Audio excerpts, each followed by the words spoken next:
Terça-feira, dia 23 de julho. Uma família residente no bairro Cidade Jardim, aqui em Caruaru, viveu por 2 anos ataques e ofensas de cunho racista por meio de uma vizinha. A violência já vinha sendo registrada e denunciada, no entanto, os ataques continuavam. Felizmente, neste fim de semana, a Polícia Civil prendeu a mulher por injúria racial e é sobre isso que a gente fala agora com o advogado militante negro, integrante da Comissão de Pró-Igualdade Racial e Combate à Intolerância Religiosa da OAB Caruaru, Dr. Anderson Carvalho. Dr. Anderson, muito bom dia, bem-vindo ao Jornal da Metropolitana. Bom dia, Ellen Fernandes. Bom dia, Natália Rodrigues, também, daqui da Rádio Metropolitana. E a todos os ouvintes da Rádio Metropolitana. Um prazer estar discutindo um tema tão importante que a gente precisa realmente parar para pensar, que é o racismo e a injúria racial. Doutor, para a gente pegar esse caso como exemplo, como é que foi o andamento desse caso para que a Justiça prendesse somente após 2 anos de ataques? Eu preciso, inclusive, iniciar minha conversa dizendo que eu sou advogado, né, tenho OAB, estou à disposição do Ministério Público, portanto, licenciado, e, neste caso, quem atua como assistente de acusação é a doutora Anne Fernandes. Então, por uma questão de ética, algumas questões eu não posso adentrar com relação ao processo. Todavia, o Ministério Público é o representante desse processo. Todos os processos que se ligam ao racismo e à injúria racial, é o Ministério Público que faz a denúncia. Então, neste caso, pelo que eu pude analisar, eu li a sentença e acompanhei essa dor na alma que o racismo traz, porque quem sofre o racismo tem realmente a percepção de uma dor na alma. Imagine, Anne, a gente viver o tempo todo sendo chamado de macaco, cabelo ruim, negro safado, negra safada, isso desde criança. Então, como é que fica psicologicamente a cabeça de uma pessoa negra, um homem negro, uma mulher negra? Então, a gente percebe que isso, por ser uma dor na alma, já constatado pelos psicólogos, as pessoas passam a sofrer de vários problemas psicológicos. Então, essa família, sem sombra de dúvida, ao longo dos seus 2 anos, né, de agressões, de injúrias raciais, desses momentos vividos por essa família teve que procurar a justiça através de Wesley, que é um filho das 4 pessoas que sofria o racismo, porque sofria o Wesley, sofria a avó, sofria o pai, a mãe e o irmão de Wesley. O irmão de Wesley, eu acredito que tem pouco menos de 6 anos. Isso, mais ou menos 7 anos, 7 por aí. anos, exatamente. É uma criança. E a vizinha, ela tratava eles como orangotango, a avó, César, tem um filme, né, Planeta dos Macacos, que tinha o ator principal era um macaco, que era chamado de César. A criança de sagui e os pais e a mãe também de macaco. Então, observem que isso ela trazia, no começo, pelo que foi relatado pelo próprio Wesley, ela trazia várias questões, discussões na própria casa dela. Ela começava a dizer, orangotango. Certa vez, o próprio Wesley relata nas suas redes sociais que a criança, quando estava jogando bola e fez um gol, ela disse, gol do sagui. Só que eles não compreendiam que isso era uma ofensa, ou seja, que isso era uma injúria racial para com a família. Mas foram ficando mais fortes ao longo dos 2 anos. A ponto dela jogar pedra e quebrar todo o telhado da residência da casa. A ponto da avó sofrer um AVC em razão desses aperreios. Imagina você estar na sua residência, porque eu acredito que o nosso lar é o local de descanso e de paz, né? E a gente ter sempre aquelas confusões, uma pedra sendo jogada, um tijolo sendo jogado, a informação de que vai atear fogo no carro da vítima, ou seja, dos pais de Wesley. Então, a todo momento, essa família não vivia em paz. Vivia essa injúria racial, esse racismo, esse ódio. Porque a gente precisa compreender que o racismo e a injúria racial não passa mais do que um ódio. Isso é um ódio. Porque muitas pessoas morrem em razão do racismo e da injúria racial. Muitas pessoas matam em razão do racismo e da injúria racial. Então, é muito importante que a gente compreenda que dentro desse sofrimento de 2 anos, o Wesley, ele foi muito prudente Eu acredito que essa é a palavra, ao ponto de poder realmente organizar todo o material. De provas. Exatamente, de provas, porque a todo momento ele iniciou esse processo, que é muito importante que as pessoas compreendam como é que se inicia um processo de denúncia contra o racismo. Então, ele filmava, ele fotografava, ele ia à delegacia. Então, ele foi à delegacia reiteradas vezes para denunciar o caso. Então, ele foi lá, dizia aos policiais isso que estava acontecendo e levava as provas. Doutor, e o senhor mencionando agora, eu fico pensando assim, a serenidade que ele precisou ter, porque é muito difícil a gente manter o controle e manter a serenidade numa situação dessa, vendo que toda a família está sendo atingida dessa forma. Eu vou lhe ser bem sincero, eu acredito, Ellen Fernandes, e todos os ouvintes, que o Wesley, ele foi uma pessoa realmente sublime, porque em várias vezes, aquele negro e aquela negra que dizer que não sofreu racismo é muito complicado dizer isso, porque geralmente você acaba sofrendo. No mínimo um macaco, no mínimo um negro safado, com brincadeira, já dizendo que é brincadeira, né? Não, mas é brincadeira, eu gosto. E aí, negão? A depender da forma como se é dito a palavra negrão, ela pode ter o cunho racial. Às vezes a pessoa está ali lhe afrontando para ver, eu quero ver o que é que ele vai dizer, já que ele é militante desta causa, né? Então, tudo isso se aflora. E as pessoas ficam muito dizendo que, não, mas foi no momento da raiva. Não esqueçam que o crime de racismo está ali tipificado, né? E aí tipificado dentro do Código Penal. Há uma lei específica, que é a Lei 7.716 de 89, que pune o crime de racismo. E uma lei que agora foi criada em 2023, que ela equiparou o crime de racismo ao crime de injúria racial. E aí ficou de 2 a 5 anos, né? Pena mínima de 2 anos, pena máxima de 5 anos. E que é a lei 13.532, perdão. 14.532. E essa lei 14.532, de 2023, ela permitiu essa equiparação para as pessoas perceberem que o crime de racismo é um crime com punição grande. Tanto é que neste caso, em específico, e aí eu realmente solicito que vocês possam chamar a doutora Anne, que é assistente de acusação, porque ela foi primordial nesse processo. Lógico que o Wesley iniciou sozinho, o Ministério Público, é preciso dar a César o que é de César, fez a denúncia, há 3 processos tramitando. Esse primeiro processo contra a pessoa que está presa, esse primeiro processo, que é o que fala de atear fogo no carro, foi o que foi julgado agora, e que ela teve pena de 10 anos. Então, essa pena de 10 anos, a doutora Anne Fernandes, que é assistente de acusação, após denúncia do Ministério Público, por 2 vezes pedindo a prisão, porque ela já foi presa, a ré já foi presa, e ela sendo presa, ela passou por audiência de custódia e foi solta anteriormente.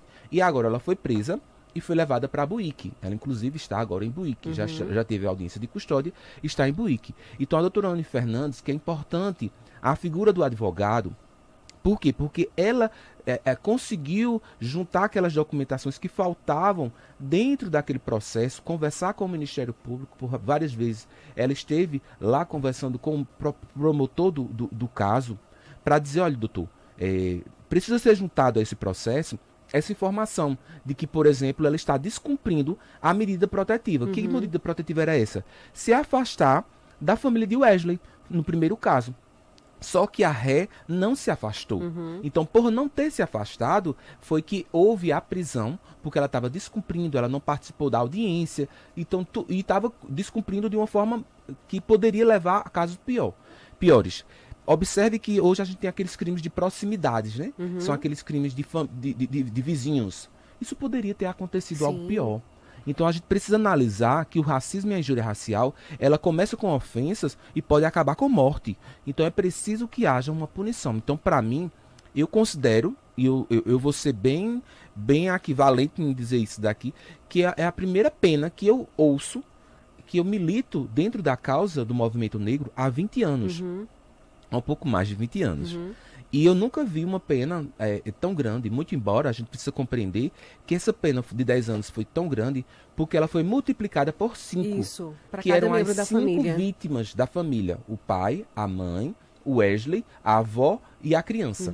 Então, por ser eles 5, então 5 vezes 2, 10. A lógica é essa. Pegou a pena mínima de 2 anos e multiplicou por 5. Por cada membro. Exatamente. Então, por isso 10 anos. Que as pessoas, mas por que 10 anos? Então, é exatamente isso. E observe também que dentro dessa sentença tem a ameaça. Porque quando ela diz que vai atear fogo no carro dele, isso é uma ameaça. Então, é o artigo 147, eu acredito, do Código Penal. Então, é preciso que as pessoas compreendam que, geralmente, o crime de racismo vem seguido de uma ameaça, o que é muito perigoso porque pode ocasionar morte ou lesões corporais. Doutor, tem conhecimento se ela morava sozinha, a Hilária? Pelo que as pessoas dizem, ela morava só. Ela morava só ao lado da residência de Wesley. E a gente estava comentando no começo, doutor, sobre toda a questão, todo o dano psicológico que essa família enfrentou, principalmente no caso por ser uma vizinha, como a gente estava mencionando, que a casa é o nosso lar, é o nosso porto seguro, o mundo está ali, a gente não se sente seguro, mas em casa a gente tende a se sentir segurança, tende a ter aquele conforto, dizer, não, aqui eu estou sossegado. Mas para essa família era exatamente o contrário, quando chegava em casa era que o terror começava. Exatamente. E a gente observa que essa família precisa de um acompanhamento psicológico, né? Ontem mesmo, eu acredito que a Secretaria de Direitos Humanos daqui de Caruaru, que inclusive já foi capitaneado agora, ela pediu licença, que é a doutora Tamires, uma colega dentro do movimento negro, ela já tinha ido até a casa para poder conversar com a família sobre esse caso. Ontem mesmo, algumas pessoas entraram em contato comigo dentro desse Centro de Referência de Direitos Humanos, eu acredito que esse é o nome, aqui de Caruaru, que é muito forte com relação a isso. Hoje é a doutora Ailza. Eles entraram em contato perguntando com relação a isso. Eu disse, acho que agora o importante é conversar com a família, ver psicologicamente como é que está essa situação, porque a criança, ela não podia brincar na frente com medo dessas ameaças que estavam acontecendo. Então, imagine uma criança que tem toda uma energia para estar brincando no momento das férias, né? E não poder brincar na frente da sua casa em razão de uma vizinha que comete isso, né? Então, as pessoas precisam compreender o quão perigoso é o racismo e a injúria racial. Porque há muitas pessoas que dizem que não há racismo, né? Tem pessoas que dizem, não, mas besteira, toda vez vocês estão discutindo essas questões. Dizem até, o racismo está em moda. Ontem mesmo, numa pesquisa em uma emissora de TV, saiu os números de denúncia. E aí algumas pessoas acharam que o racismo estava aumentando. Não. E eu fico muito feliz em aspecto disso. O racismo sempre existiu. Ele é velado. Ele é daquele tipo de, eu não sou racista, mas no momento da raiva, eu vou lhe chamar de macaco, eu vou lhe chamar de negro safado, eu não quero que minha filha branca case-se com um preto, né? Então, o racismo ele é velado. Eu não sou racista, mas eu não quero essas coisas. Então, perguntar às pessoas que estão em qualquer lugar quantas são racistas, nenhuma vai dizer. Mas os números comprovam. Então, dentro dessa pesquisa, comprovou-se a quantidade de denúncias que vem surgindo com relação ao racismo. Então, ou seja, as pessoas aprenderam a denunciar. Então, não significa dizer que o racismo não existiu, o que está aparecendo agora. Mas as pessoas agora estão denunciando.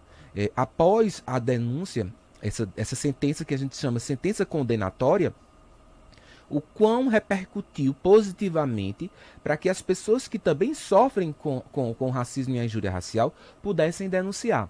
Eu recebi alguns telefonemas e algumas mensagens no WhatsApp e de pessoas dizendo assim, agora eu estou com coragem, porque eu tenho uma vizinha que me chama de macaca a vida toda e fica me chamando de macaca e eu não tenho coragem de dizer, mas agora eu estou encorajada, porque eu sei que vai dar alguma coisa. Então, ou seja, ela entendeu que a gente chama da figura pedagógica da sentença condenatória.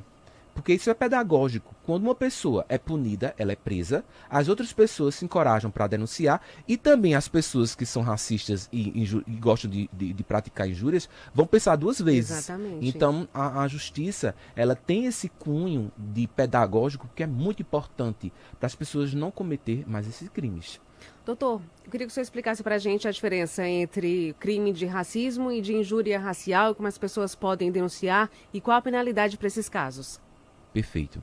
O crime de racismo e da injúria racial, ele, como eu disse anteriormente, ele foi equiparado, né?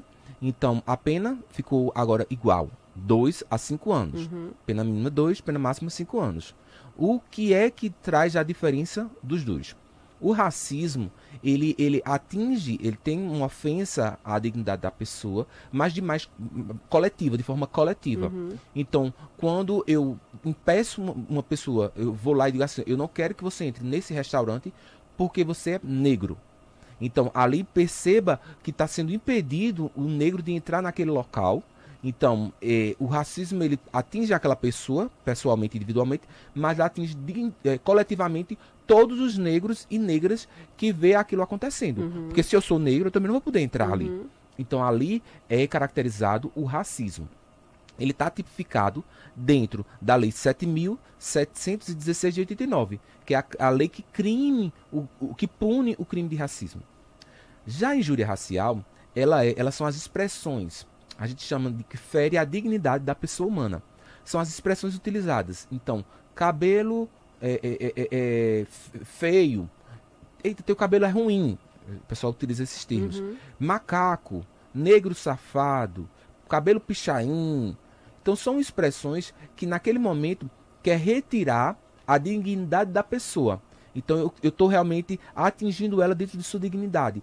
E às vezes coisificando, transformando em animal, porque eu não gosto daquela pessoa. Isso é injúria racial. E ela é mais de forma individual. E aí ela teve uma lei específica, que eu vou até dar uma conferida aqui, que é a 13.592, que trata exatamente do crime. Perdão, 14.532. 14.532 é a lei que cria a injúria, já tinha a injúria racial, mas que ela equipara o crime de racismo ao crime de injúria racial. Ela é de janeiro de 2023.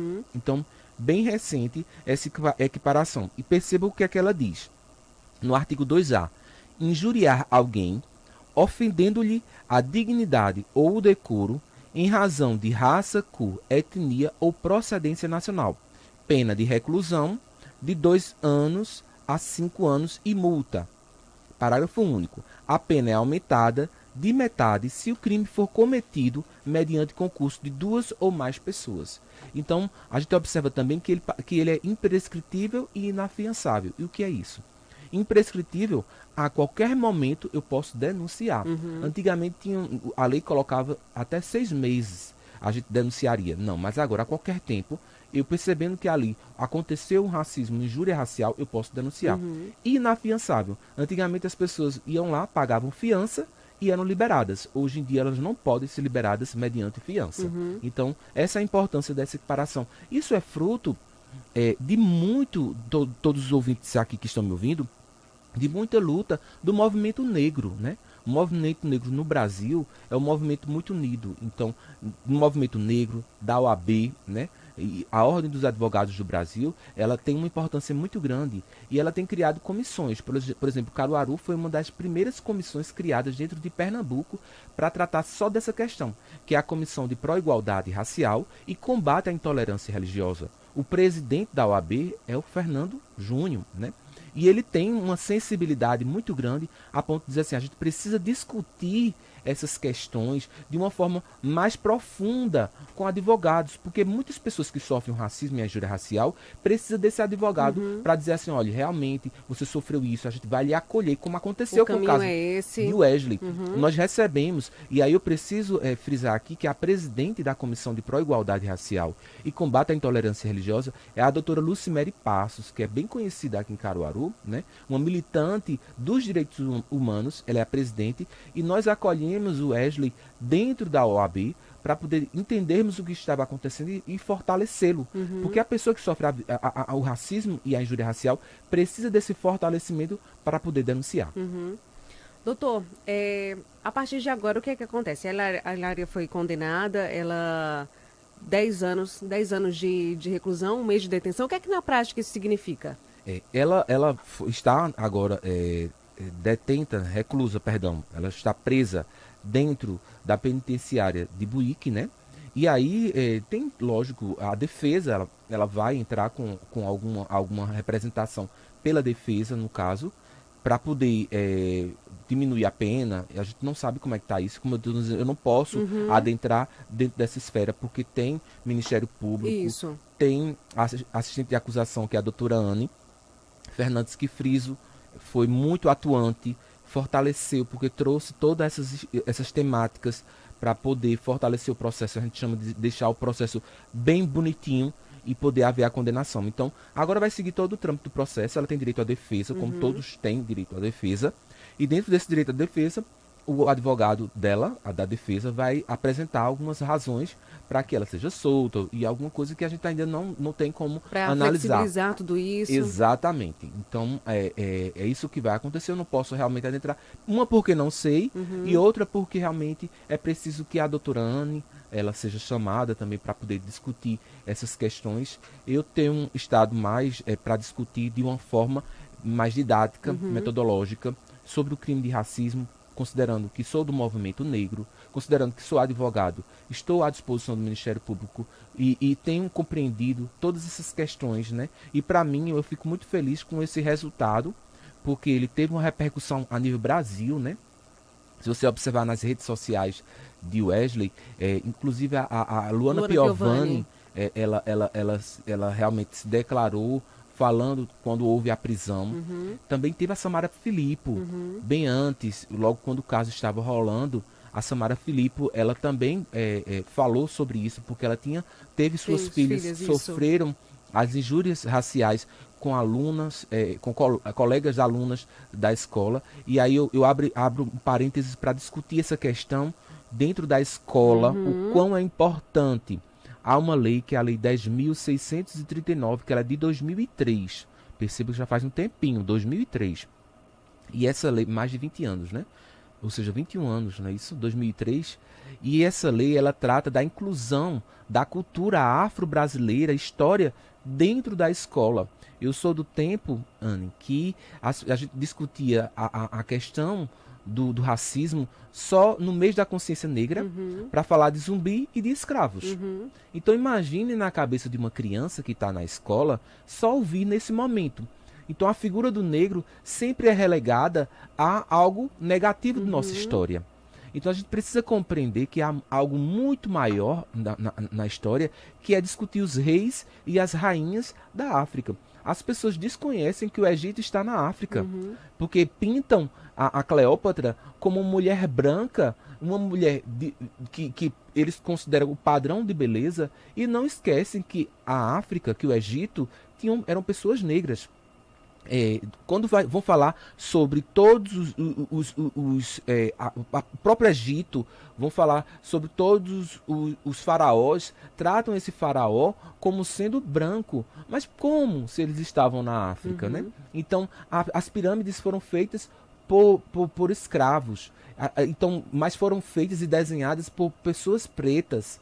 Então é preciso compreender que nós trazemos da África a história, a cultura, a dança, a comida. Quem não gosta da feijoada? Então por que não tratar dessas questões positivas do povo negro e só tratar do racismo? Então há essa lei, e pouco é implementada nos municípios, e aí eu sei que a Rádio Metropolitana, porque eu a ouço, ela tem essa cobertura em vários municípios aqui, e hoje em dia até mesmo pela internet, que eu estou vendo aqui que está sendo divulgada, eu assisto pela rádio.net.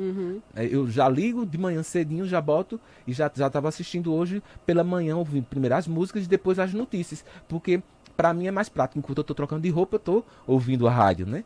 Então a gente percebe o quão é importante a gente fazer essa divulgação dentro da rádio, e o quão é importante dentro da Lei 10.639, que é a lei que trata dessas questões culturais na escola, ela ser discutida. Aqui nós temos um projeto em Caruaru, a prefeitura, tem um projeto que se chama Afrobetizando, e que trata exatamente desse, perceba só o trocadilho, né?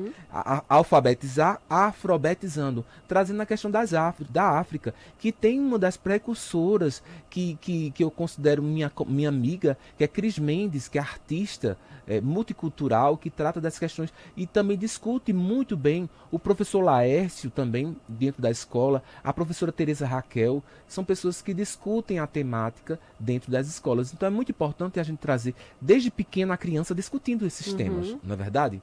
Com certeza. Doutor, para a gente finalizar, eu queria que o senhor passasse uma orientação de quais as formas para denunciar, para quem está se sentindo vítima, para quem sofreu e não sabe qual caminho seguir. É muito importante essa fala, porque a gente precisa se preparar nós negros e não negros. A Angela Davis é uma autora, uma escritora, que ela diz o seguinte: não basta não ser racista, é preciso ser antirracista.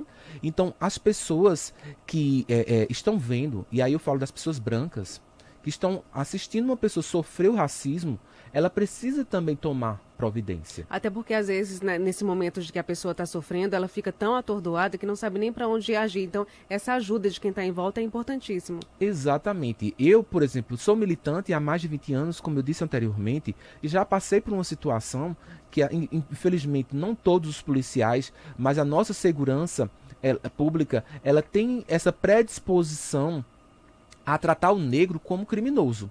E estávamos em uma rua na cidade do Recife e, de repente, a polícia veio diretamente para quem? Para mim. Então, na hora, eu queria negar aquela busca, aquela revista, porque a gente chama de baculejo, porque ela é muito agressiva. Os negros e negras que estão assistindo, principalmente de periferia, sabem muito bem como é que alguns policiais, não todos, e eu preciso frisar isso, porque hoje em dia a polícia tem tido um treinamento através do GT Racismo do próprio Ministério Público e que vem trazendo esse racismo estrutural e institucional para mostrar que não é pela cor da pele que a gente vai incriminar uma pessoa. Então eu já sofri esse baculejo. E esse baculejo que a gente chama dessa revista, é uma revista, né? Eu falo com a linguagem de que as pessoas que estão na periferia vão me ouvir. Então abre as pernas, então já dava uma lapada nas pernas e você abria as pernas, isso doía. E aí ia revistar você e já como se você fosse o criminoso, sem ter um antecedentes de que estava procurando alguém que tivesse cometido um crime. Então, o que eu quero dizer é que quando vai para uma revista de uma pessoa branca para uma pessoa preta, é diferente a forma de abordagem. Isso precisa ser modificado. Então, eu já sofri isso daí. E eu não sabia na hora, eu deixo ou não deixo. Mas imagina se eu não tivesse deixado, né? Eu poderia estar ali, ter sofrido uma agressão. E aí eu permiti. Então, essa serenidade não é fácil, é muito fácil dizer, mas essa serenidade para dizer, pois não, senhor, pode me abordar alguma coisa, está precisando de alguma coisa. Isso no momento do baculejo. E quando a pessoa sofre a injúria racial, sendo chamado de macaca, sendo chamado de negro safado, sendo chamado de cabelo ruim, neste momento, o quanto de prova ou testemunha é o que é importante. Então, as pessoas que estão fora, como diz os antirracistas, filmem para mostrar lá na delegacia que aquilo aconteceu. Porque ela pode dizer que não aconteceu, a acusada, né, digamos assim, a racista, pode dizer que não aconteceu. Então, é preciso levar isso daí. Então, duas testemunhas, ligue para o 190, chame a polícia ou vá até a delegacia. Leve as provas, ou seja, as testemunhas, as filmagens, ou fotos, e entregue à delegacia. Diga, eu quero representar esta pessoa com crime de injúria racial ou de racismo. Preciso dizer isso daí. Para depois dizer assim, não, mas aqui dali foi, os ânimos estavam alterados, eles estavam brigando, e um chamou o outro de macaco. Não é isso. Lembre-se que o crime de racismo existe, injúria racial existe. Então não é porque os ânimos estão alterados que eu vou chamar uma pessoa de negra safado ou de macaco. Então, e é um crime. Então mostre àquela pessoa que isso aconteceu, diga que quer representar e acompanhe o processo. Então na delegacia o delegado vai encaminhar para o Ministério Público e o Ministério Público vai fazer a denúncia. Lembre-se que o crime de racismo, injúria racial, geralmente vem seguido de uma ameaça. Então, perceba, ela lhe disse alguma coisa que ia dar na sua cara, por exemplo, que eu leio muitas questões, e aí eu estou trabalhando hoje numa promotoria criminal da doutora Sara Lemos, que eu tenho a honra de ter aprendido, porque eu estou apenas há 7 meses como servidor do Ministério Público na questão do crime, né, digamos assim, numa promotoria criminal de violência doméstica, e eu tenho aprendido muito com a doutora Sara Lemos e toda a equipe, né, doutora Bárbara, Alissa e todo o pessoal da Central de Inquéritos. Então isso me trouxe uma gama de conhecimento para compreender como eu posso, dentro da minha missão, que eu tenho uma missão na vida, que é essa missão, trazer para as pessoas um direito à igualdade, dizer a elas como é que elas devem se importar e como é que elas devem denunciar. Tanto é que nós recebemos o Wesley lá no Ministério Público e colocamos ele de uma forma acolhida para que ele pudesse saber que o que ele estava sofrendo algum dia iria ter essa punição. Então, às vezes demora, você foi até sua primeira pergunta, às vezes demora porque tem toda uma questão processual, tem vários processos, mas chega ao final se o processo estiver bem robusto.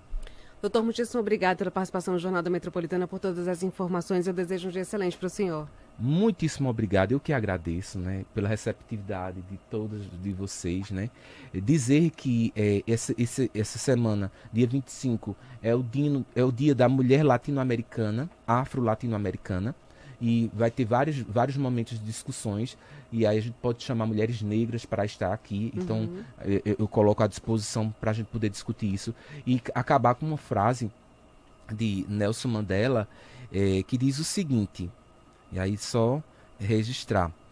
Ninguém nasce odiando uma pessoa em razão da sua cor da pele. Isso pode ser em razão da sua cor da pele, em razão da sexualidade, por ser preto, gordo, magro, feio, bonito. Ninguém nasce odiando. Elas são ensinadas a odiar. Então, às vezes, é de casa que elas são ensinadas a odiar. E se elas são ensinadas a odiar, elas podem ser ensinadas a amar. Então, quando a gente vem à rádio, quando a gente vem discutir essas questões, a gente está ensinando a amar. E às vezes, quando essas pessoas não querem ser ensinadas a amar, as leis vêm com seu rigor e as tratam com uma prisão e as tratam com uma penalidade. Não é isso que nós queremos. A gente quer uma igualdade racial, né? Que as pessoas compreendam que todos nós somos iguais, independente de cor de pele, né? Então eu sonho com um dia, e aí é até uma frase de Martin Luther King, que minhas afilhadas negras, Maria Emília e Isadora, que estão ouvindo, elas não sofrem em razão dos seus cabelos crispos e sua beleza maravilhosa. Ela não sofre pela cor da sua pele. Muito pelo contrário, elas sejam exaltadas pela beleza que é o negro, né? Então, muito obrigado a todos. Nós que agradecemos. Conversei nessa manhã com o advogado militante negro, integrante da Comissão de Pró-Igualdade Racial e Combate à Intolerância Religiosa da OAB Caruaru, Dr. Anderson Carvalho. As notícias sobre os últimos acontecimentos do Brasil e do mundo, no Jornal da Metropolitana.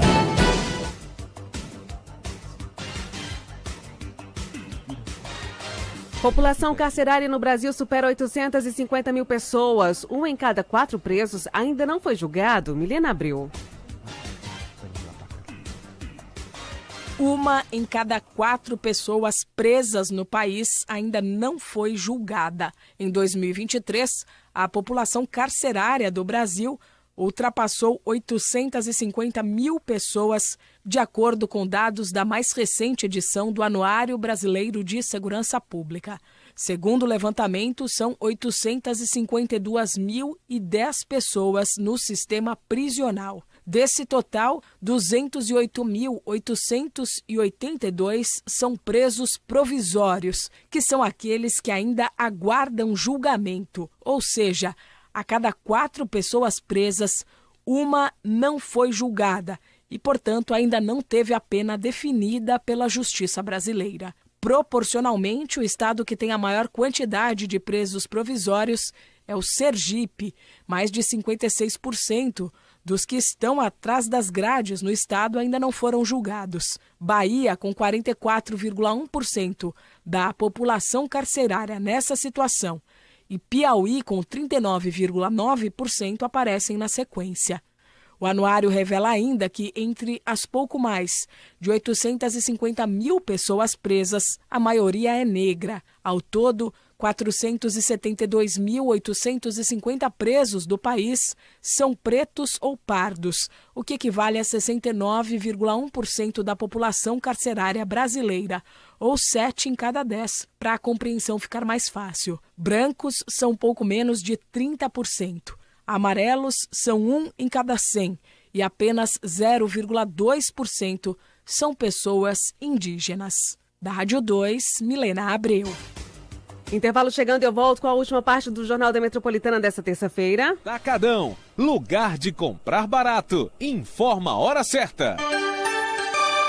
7h36. Para economizar de verdade na hora de fazer as compras, só com o Parceirão de Verdade, só com o Atacadão. São mais de 360 lojas em todo o Brasil, onde você encontra os menores preços para abastecer e lucrar com o seu negócio ou mesmo comprar para a sua casa. No Parceirão, a maior economia é garantida. E se preferir, compre online pelo atacadão.com.br.